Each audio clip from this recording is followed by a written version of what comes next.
to put all of this in perspective, I'm joined now by my guests, Aaron David Miller, who's a public policy scholar at the Woodrow Wilson International Center for Scholars, and Jonathan Schanzer. He's Vice President of Research at the Foundation for Defense of Democracy. Gentlemen, thank you so much for joining me. I appreciate it. So first of all, Aaron, let's get to you on what you expect to hear from the president tonight. What does he have to tell the American people in terms of what's going on in Libya?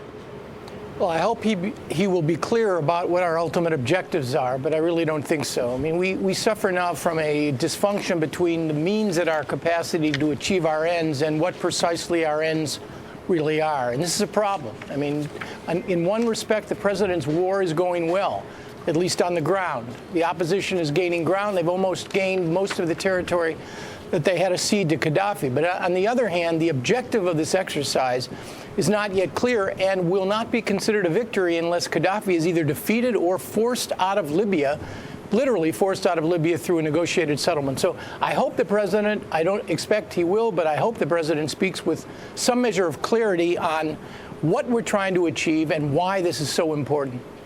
Jonathan, what about you? Why do you think we are there, and why do you think the president is going to say we're there? Well, I think the president's going to say that we're there because of humanitarian reasons, but I don't think that that's really entirely clear to the American people. If that really was the objective of the operation, why do we wait 2 weeks and allow for, let's say, thousands of people? We don't even know what the numbers are, but we know that it's in the thousands at this point. Why do we allow so many people to die before going in? Why did we need international consensus before going in if there was such a dire humanitarian need? So I think, we're going in based on, I think, the hope of democracy or trying to do something in a region where we've completely lost control. But I think what we really need right now is a doctrine, something that guides our principles, that guides our actions from one country to the next. In other words, why did we stay out of Tunisia? Why did we weigh in on Egypt? Why do we get involved in Libya? We need something out of the president that describes how we should be guiding ourselves throughout all of these uprisings. And that is something that I'm still not sure the president is going to do tonight. And Aaron, do you think that that type of doctrine is especially important? Because if the cause there is promoting democracy, I mean, how does President Obama differentiate himself from his predecessor, who he, of course, criticized and was criticized by the liberal community? Well, Jonathan raises an intriguing point. A doctrine suggests some measure of clarity and some measure of consistency. I only wish that were the case with respect to the wars that America has been involved in over the last decade. I mean, we're now involved in 3 wars where the standard of victory is really not how can we win decisively, but how can we leave?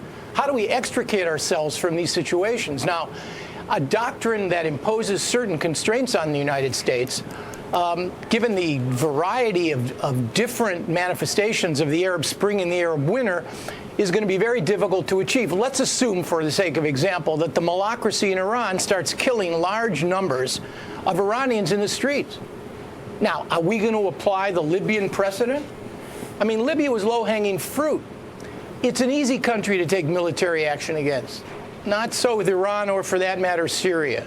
So Jonathan's right. We need clarity. We need an organizing principle, even while we maintain a clarity about what our interests are and how to achieve those objectives. Aaron, speaking Jonathan, I want to turn this over to you. Speaking of what we talk about with our interests, what Aaron referred to, I mean, it's not quite as philosophically or policy-wise as important, but as we know, the president is a pragmatist. Will he talk about our oil interests and the effect it's been having on oil prices, the efforts in Libya?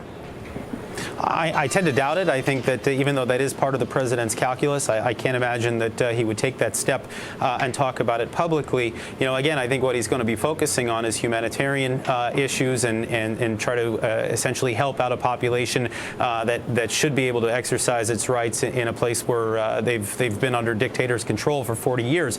But I do think what we should be talking about, I don't think the president will, but we should be talking about is how to prevent the rise of radical Islam in a lot of these countries. How do we protect our financial interests? How do we protect our oil interests? How do we protect stability in the region? Those, I believe, should be our guiding principles, but I don't believe the president is going to address any of those things tonight.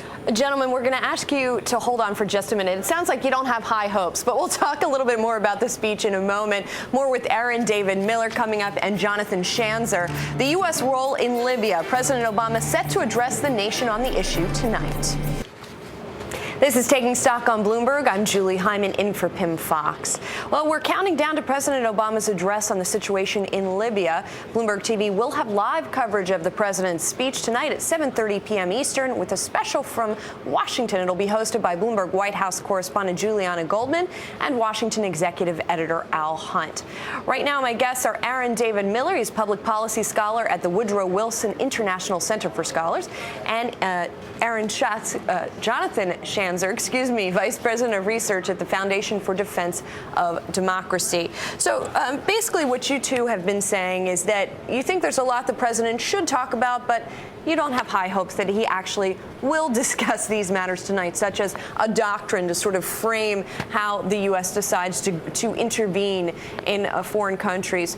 Aaron, I'm especially curious if he talks about that this was to protect innocents, to prevent further slaughter. Is he going to address what's happening in other countries like Syria, like Bahrain? We did hear somewhat of a justification for not going into Syria from Hillary Clinton. Do you think the president will weigh in as well? I think he may lay down some general principles, but I think he's going to be very wary of getting into a doctrinal approach in an effort to try to create a Libyan precedent, for example, because a Libyan precedent, frankly, may not work. I mean, we have other interests and equities in Bahrain, for example, which are far more consequential to what happens, not just to the security of the Gulf, but our economic and oil interests with respect to Saudi Arabia. And Iran, of course. So I think the president has gotten himself into a box.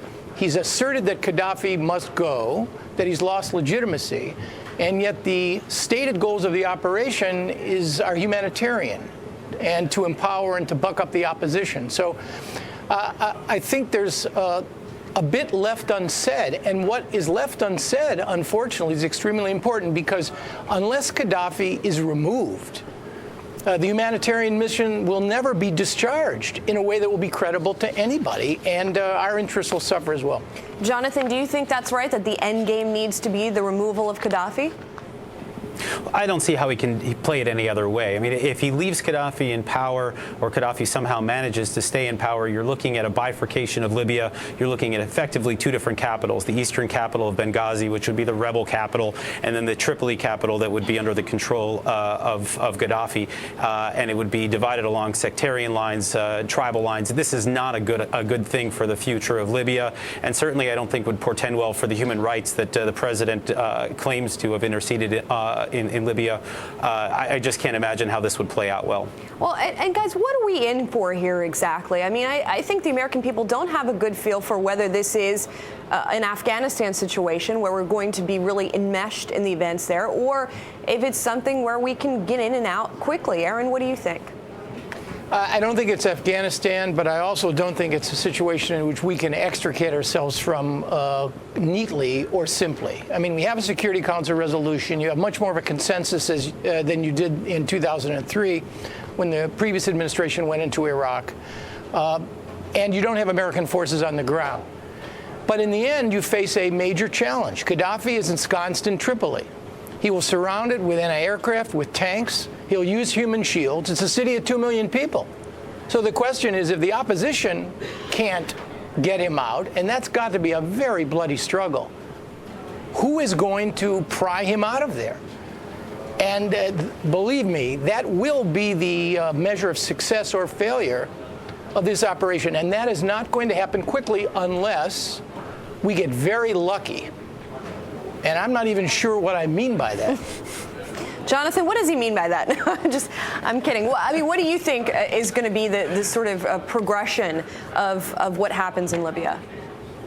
Well, I mean, right now, obviously, I think what we're looking at is a Western coalition that would like to see the rebel government of Benghazi ultimately take over. Again, I think, echoing what Aaron just said, I think it's highly unlikely that they're just simply going to be able to march on Libya without a protracted struggle, without possibly even seeing Gaddafi deploy chemical weapons. We know that he has some in his possession, and this is a guy we know this is the guy that Reagan called the mad clown of Tripoli. He's got no compunction of, killing thousands of people to preserve his time in power.